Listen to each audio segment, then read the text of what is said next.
పెద్దలందరికీ కూడా అంబేద్కరిస్టులందరికీ కూడా జైభీం తెలుపుతున్నాను. అలాగే ఈ అవకాశం ఇచ్చినటువంటి అధ్యక్షులకు కూడా జైభీం తెలుపుతున్నానండి. ఈ యొక్క కార్యక్రమం ఉద్దేశించి మన యొక్క పెద్దలు ముందు చెప్పారు. అందరికీ కూడా మనుస్మృతి దహన దినోత్సవ శుభాకాంక్షలు. ఎందుకనంటే ఆనాడు మనుస్మృతిని దహనం చేసి కొత్త రాజ్యాంగాన్ని రాయడం వల్లే ఈ రోజు మనం ఇంత స్వతంత్రంగా ఉండగలం.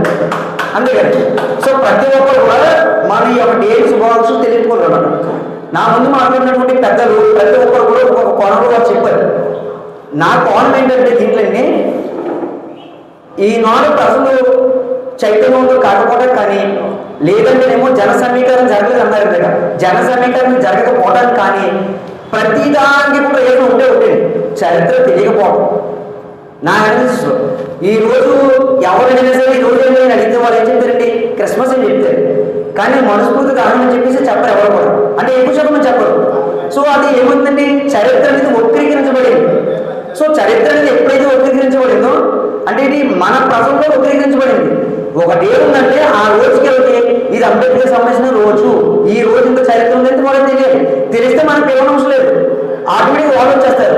ఈ రోజు నుంచి ఎంత సార్ చెప్పారు, చాలా దూరం నుంచి వచ్చారు అని చెప్పినారు. మేనేజర్ నుంచి చాలా ఆశ్చర్యం వేసింది.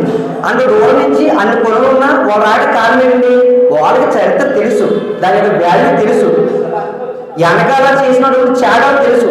ఆ త్యాగాన్ని ప్రతిఫలంగా ఈ రోజున సమయాన్ని ఇవ్వాలి, నా ధనాన్ని వెచ్చించాలి, నేను యాక్టివేట్గా పాల్గొనాలని వాళ్ళకి తెలుస్తుందండి. సో ప్రతిదాని కూడా చరిత్ర తెలియకపోవడం వల్లనే ఈ రోజు జన సమీకరణ జరగకపోవడం కానీ లేదంటే ప్రజలు చైతన్యం రాకపోవడం కానీ కారణమని నేను భావిస్తాను. చరిత్ర తెలియని వాడు చరిత్రను సృష్టించలేదని చెప్పేసి బాబాసాహెబ్ గారు చెప్తారు.